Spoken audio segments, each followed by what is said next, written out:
হাসতে গিয়ে লজ্জায় মুখ ঢেকে রাখেন? আঁকাবাঁকা দাঁতের কারণে বিয়ে ভেঙে যাচ্ছে? চাকরি পেতে সমস্যা হচ্ছে? মডার্ন ডেন্টাল সেন্টার দিচ্ছে ব্রেস্ট চিকিৎসার মাধ্যমে আঁকাবাঁকা দাঁতের সহজ সমাধান।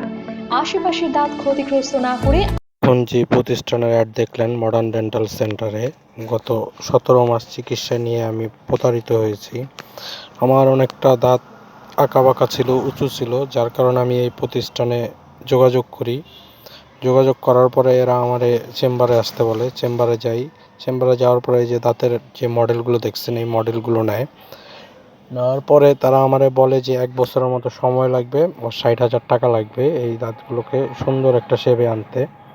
তো তখন আমি এদের কথার উপরে বিশ্বাস করে রাজি হই যে 1 বছরে যদি দাঁতগুলো সুন্দর একটা শেপে আসে তাহলে আমার জন্য হয়তো অনেকটা ভালো। তো এই আশা নিয়ে আসলে এদের কাছে আমি চিকিৎসাটা নিই। নেওয়ার পরে 17 মাস পরে আমি বুঝতে পারি যে এরা আসলে চিকিৎসার নামে মানুষের সাথে প্রতারণা করে। এরা চিকিৎসা শুধু নামে, কাজে শুধু এদের টাকা নেওয়া। এরা একটা মোটা অঙ্কের টাকা এই চিকিৎসার নাম দিয়ে হাতিয়ে নেয় কিস্তির মাধ্যমে, যেটা এখানে দেখতে পাচ্ছেন। এই যে 3,000 টাকা করে মাসিক কিস্তি, প্রথমে 15,000 টাকা। তো এইভাবে চলতে থাকে। আর ওই ওয়্যার বা ব্রেসেস যেটা বলি এটা শুধু লাগানোই থাকে।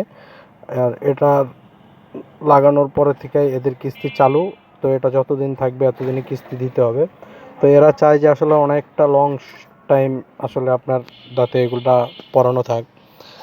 তো এভাবে আসলে অনেক সময় রাখার পরে আসলে চিকিৎসাটা হয় না।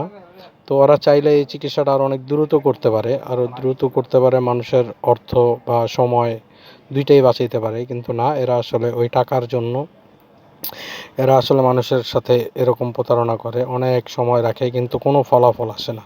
তো আমি গত 17 মাস এই প্রতিষ্ঠান থেকে চিকিৎসা নিচ্ছি, কিন্তু আমার সম্পূর্ণ চিকিৎসাটাই আসলে ভুল চিকিৎসা করছে তারা। পুরো সময়টাতে ওয়্যার একসময় কাটা থাকে, একসময় উল্টা করে লাগায় দেয়। তো এরকম বিভিন্ন ধরনের সমস্যা তারা করে, আর দাঁতগুলারে ধীরে ধীরে টাইনা আরও বাঁকা করে ফেলায়। তো গত 17 মাস চিকিৎসা নিচ্ছি এই মডার্ন ডেন্টাল সেন্টার থেকে, রামপুরা বাড্ডা, ঢাকা। চিকিৎসকের নাম একলাকুর রহমান শাওন। আর বিএমডিসির নাম্বার হচ্ছে 4759। আর এখানে আরেকজন ম্যানেজিং ডিরেক্টর আছে, রফিক বিন হোসাইন, যিনি আসলে এই পেশেন্টদের সাথে কন্ট্যাক্ট করে। তো এরা হচ্ছে আসলে এক শ্রেণীর প্রতারক। এরা মানুষের সাথে উন্নত চিকিৎসার কথা বলে বিভিন্নভাবে মানুষের সাথে প্রতারণা করে। তো আমি সবার উদ্দেশ্যে বলতে চাই যে যাদের আসলে আঁকাবাঁকা দাঁত আছে, ফাঁকা দাঁত আছে, আপনারা অবশ্যই ভালো কোনো প্রতিষ্ঠান যাচাই বাছাই করে তারপরে চিকিৎসাটা নেবেন। আমার মতো কেউ প্রতারিত হবেন না।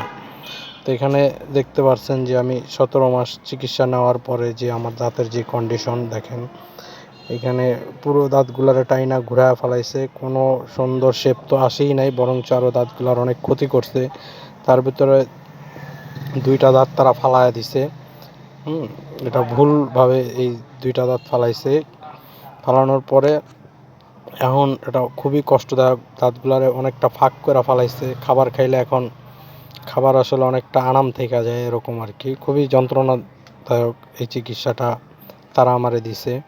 তো এদের বিচার যাতে আল্লাহ করে, ঠিক আছে, কারণ এদের বিচার এই দুনিয়াতে কেউ করতে পারবে না। এদের বিচার আসলে যাতে মহান আল্লাহ পাক করে, কারণ এরা বিভিন্ন ধরনের ভয়ভীতি দেখায়। হ্যাঁ, প্রশাসনের ভয়, ডিবি এদের ভয় দেখাইছে। আমার কাছে এগুলোর কল রেকর্ড আছে। তো এ হচ্ছে চিকিৎসার অবস্থা গত 17 মাস চিকিৎসা নেওয়ার পরে আর কি যা হয় আমার সাথে। তো এটা আসলে আপনাদের মাঝে তুলে ধরলাম এই কারণে যাতে আপনারা একটু সতর্ক বা সাবধান হতে পারেন। ভালো প্রতিষ্ঠান দেখে, ভালো চিকিৎসক দেখে, কারো ডিগ্রি দেখে। এখন ডিগ্রি বাজারে কিনতে পাওয়া যায়, অটো পাসের ডিগ্রি। এরা আসলে অটো পাস করে আসছে, কোনো জায়গা থেকে কোর্স করে আসছে, এবং পলিটেকনিক থেকে হয়তো কোর্স করা এরা, যার কারণে এদের চিকিৎসা ব্যবস্থা এতটা ভালো না। কারণ যদি কোনো ডিগ্রিধারী চিকিৎসক হইতো তাহলে তার চিকিৎসা ব্যবস্থা অবশ্যই ভালো হইতো।